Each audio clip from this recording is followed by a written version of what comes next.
Lanjut, Kabinet Prabowo Mas Gibran dinobatkan sebagai kabinet tergemuk di dunia. India lewat. Lanjut. Tuh, negara dengan struktur kabinet terbesar di dunia, guys. Indonesia nomor 1, nomor 2 Afrika, nomor 3 India, nomor 4 Pakistan, nomor 5 Brazil. Jadi kita menempati paling atas, guys. Gemuk lah, gimana nggak gemuk, nggak subur. Enak di sini. Enak, kan? Iya kan? Makanan berlimpah, kemana-mana dikawal, gaji gede, tunjangan gede, ya kan? Apalagi kalau yang terjadi korupsi gitu kan, yang hampir kemarin 400 miliar itu, yang bapak tua itu, ya kan? Penjaranya cuma setahun setengah karena dia bilang menyesal dan tulang punggung keluarga. Terus makan macan aja dikorupsi gitu kan, makan untuk hewan apapun itu kan, terus perampasan aset gak ada, gemuk. Keluar dari penjara bentar doang ya gemuk, kan hartanya banyak gitu kan. Terus di sini disegani, dihormati, walaupun para koruptor juga jabatan paling tinggi itu nyolong uang rakyat tapi dihormatin gitu kan, dikawal, dihormatin, dijunjung. Naik mobil aja dia bisa bayar kayak wih biar cepet, karena dia nggak mau di jalan tuh macet-macetan gitu. Jadi mereka tuh nggak memberi solusi tapi malah menghindarin yang harus dipecahkan masalah itu, apa sih namanya, kayak gitu ya. Gimana nggak gemuk? Enak loh, negara kita tuh enak, serba enak, batu bara banyak ya kan, minyak banyak, kelapa sawit banyak ya kan, nikel banyak. Apa coba, apa yang tidak kau dustakan di sini? Enak negara kita tuh, endul. Lanjut. Jurnalis disebut londo ireng, jurnalis disebut tidak punya otak, jurnalis disebut karuanan sirkus. Saya ingin mengatakan sesuatu tentang 3 label itu. Kalau londo ireng dimaksudkan untuk mengatakan jurnalis adalah pengkhianat karena tidak mengikuti keinginan penguasa, maka saya akan mengatakan, ya, kita londo ireng. Karena kita memang tidak bekerja berdasarkan apa yang diinginkan penguasa. Kita bekerja berdasarkan fakta, berdasarkan kepentingan publik, berdasarkan kode etik. Kita bekerja berdasarkan hak masyarakat untuk memperoleh informasi. Kalau pertanyaan kritis disebut pengkhianatan, maka mungkin persoalannya bukan pada jurnalis yang bertanya. Kalau kami disebut tidak punya otak, saya juga ingin mengatakan, mungkin kami tidak punya otak. Karena setelah tekanan, ancaman, kekerasan, dan ketidakpastian ekonomi, kami tetap memilih jadi jurnalis. Masih membuka laptop, masih memeriksa dokumen, masih menulis ketika menulis itu tidak selalu aman. Kalau memilih profesi ini dianggap keadaan tidak punya otak, biarlah kami tidak punya otak. Tapi kami punya nurani, kami punya integritas, dan yang paling penting, kita punya keberanian. Lalu, kalau kita disebut kawanan sirkus, oke, tidak masalah. Kami memang berkumpul. Kami berkumpul ketika seorang jurnalis diserang. Kami berkumpul ketika media diintimidasi. Kami berkumpul ketika seorang jurnalis menghadapi kriminalisasi. Kami berkumpul karena kami tahu bahwa seorang jurnalis tidak boleh menghadapi kekerasan seorang diri. Kalau solidaritas dianggap sebagai kawanan, maka ya, kami ini kawanan. Kawanan yang berdiri ketika salah satu anggotanya jatuh. Kawanan yang tidak akan pernah meninggalkan siapapun sendirian menghadapi kekuasaan. Dan saya kira justru itulah yang paling ditakuti jurnalis. Bukan karena kami kuat secara individu, tapi karena kami bisa bersatu. Kawan-kawan semua, dimanapun teman-teman berada. Teman-teman Aji, teman-teman seirama dan sebenarnya. 32 tahun Aji mengajarkan kita satu hal penting. Demokrasi tidak pernah selesai. Kita mungkin pernah berpikir bahwa setelah reformasi, kebebasan pers akan menjadi sesuatu yang permanen. Ternyata tidak. Karena itu kita tidak boleh menganggap kebebasan sebagai sesuatu yang sudah selesai diperjuangkan. Demokrasi harus tetap diperjuangkan. Saya tahu banyak di antara kita yang lelah. Saya tahu ada jurnalis yang mulai bertanya apakah profesi ini masih punya masa depan. Saya juga tahu ada yang frustasi melihat kekerasan berulang. Ada yang kecewa ketika pelaku tidak dihukum. Ada yang takut, ada yang sendirian, ada yang merasa kecil hati. Tapi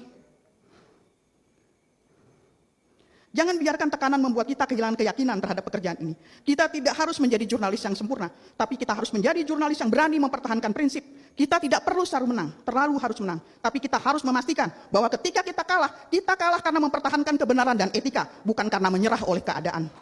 Dan satu hal yang paling penting, teman-teman, jangan biarkan seorang jurnalis yang kehilangan pekerjaan, seorang jurnalis yang mengalami kekerasan merasa sendirian karena tidak peduli. Karena itulah fungsi Aji, itulah fungsi organisasi kita. Teman-teman, untuk terakhir kalinya saya mengatakan, martabat jurnalis ditentukan oleh keberanian untuk tetap bekerja secara independen. Dan saya ingin mengingatkan, kalau kebebasan pers bukan hadiah untuk jurnalis. Kebebasan pers adalah hak publik, jurnalis hanya menjalankan mandat tersebut. Dan negara memiliki kewajiban untuk menjamin agar ruang lebih tersebut bisa dipertahankan. Teman-teman, kita harus mengingatkan pemerintah. Jurnalis bukan musuh negara. Jurnalis bukan makar. Kritik bukanlah hal yang berat. Pertanyaan bukanlah penghinaan. Investigasi bukanlah provokasi. Dan berita yang tidak menyenangkan pemerintah bukan berarti berita itu yang salah. Demokrasi justru diuji ketika kekuasaan mendengar sesuatu yang tak ingin didengar, dan sebagai perisai terakhir demokrasi, itu adalah tugas jurnalis. Terima kasih. Para jurnalis ini adalah profesi yang sangat rentan terhadap banyak hal, intimidasi, kemudian kesejahteraan yang mungkin tidak terpenuhi. Oke, menurutku kenapa kita penting berserikat, karena di tengah kondisi media yang saat ini gitu ya, kita penting karena di dalam berserikat kita punya posisi tawar terhadap jurnalis dan manajemen, kemudian juga kita punya suara yang lebih banyak, dan juga kita punya power ya. Ada jargon di FSPM Independen, berserikat kita kuat. Karena kalau kita berjuang sendiri tentu akan sulit, maka satu-satunya cara, kalau kita bukan orang kuat, kita bukan orang yang punya power, maka cara yang bisa dilakukan yang paling memungkinkan adalah kita melakukan gerakan bersama-sama. Untuk sama-sama memperjuangkan hak-hak yang belum diberikan oleh perusahaan. Misalnya hak cuti, misalnya hak kesejahteraan, dan lain sebagainya, dan keselamatan kita dalam sehari-hari itu harus sama-sama diperjuangkan supaya diperhatikan oleh perusahaan. Karena sebenarnya jurnalis itu rentan untuk dikurangin hak-haknya gitu. Seringkali kita meliput isu-isu ketenaga kerjaan seperti ketidakadilan terhadap buruh gitu, yang diperjuangkan oleh buruh. Padahal kita juga sama buruh, dan kita juga dekat sama hal-hal yang tidak adil gitu, seperti pemotongan gaji sepihak, PHK sepihak, terus pencicilan upah. Nah, itu juga terjadi di media, terjadi kepada jurnalis gitu. Dan kenapa kita harus berserikat? Karena relasi jurnalis dengan manajemen atau perusahaan itu nggak pernah setara.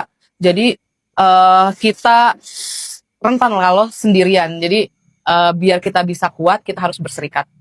Saya pikir teman-teman semuanya di luar sana, dari teman-teman jurnalis dari perusahaan media manapun yang mungkin belum ada serikat pekerja atau masih belum aware terhadap pentingnya serikat pekerja, ayo kita gabung untuk punya serikat pekerja. Mungkin tidak bisa langsung untuk kita membentuk serikat pekerja. Kita mulai dulu lah dari diskusi-diskusi kecil pentingnya bersolidaritas antar pekerja yang ada di media tersebut gitu. Atau ketika mungkin masih belum memungkinkan untuk membentuk serikat, minimal mari saling berkolaborasi dengan jejaring serikat pekerja yang ada di Indonesia gitu, atau jejaring serikat pekerja media yang sudah ada saat ini. Misal ada FSPMI, kemudian AJI di setiap kota juga menaungi para pekerja media yang ada di divisi advokasi maupun divisi ketenagakerjaan. Jadi saya pikir penting banget untuk kita berserikat, baik membentuk di perusahaan atau kita mulai dengan berjejaring. Ya karena untuk mengamankan kita yang kelompok rentan ini gitu. Aku dilaporkan sama beberapa orang dan juga beberapa ormas. Aku tuh mendukung banget loh, izin skip videonya Mas. Aku tuh suka banget sama konten Mas ini, karena apa? Dia tuh mengkritik loh, mengkritiknya menurut aku masih normal sih.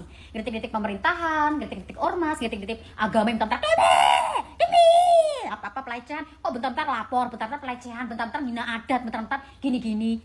Ada loh orang Jawa aja dipanggil tiger Jawa, singa Jawa, itu tuh normal panggilan kayak gitu, karena kan setiap daerah tuh pasti ada binatang-binatang yang dari daerah tersebut gitu kan, kayak badak Sumatera, badak ini kan ada tuh, itu tuh nggak menghina, menghina itu kalau jelas-jelas sudah tertuju sama seandainya aku nih ya kan, aku mau kondo KTP alamat, dia nyebarin detilnya tempat aku tinggal sampai KTP, nah itu baru melecehkan, menghina fisikku sedetil itu. Kalau cuma nyebut kayak itu mah kagak. Kalian tuh harusnya bangga jadi manusia, karena ada influencer atau tiktoker atau apapun itu udah menyuarakan buat kalian semua, menyuarakan politik, menyuarakan hal-hal yang menurut aku nggak bener. Itu harusnya bangga kalian, daripada kalian cuma diem bacot, nggak bergerak apa-apa ya kan. Tapi bentar-bentar laporin cuma di sini aja. Kita bandingin sama negara yang udah maju, Singapura. Nggak usah jauh Eropa kejauhan, terlalu jauh, terlalu maju. Mereka Singapura yang baru maju, Vietnam baru maju. Ada nggak di situ pelaporan agama lah, pelecehan lah? Inilah nggak ada, karena SDM-nya tuh udah diubah sama mereka, ditinggiin otaknya tuh, nggak mau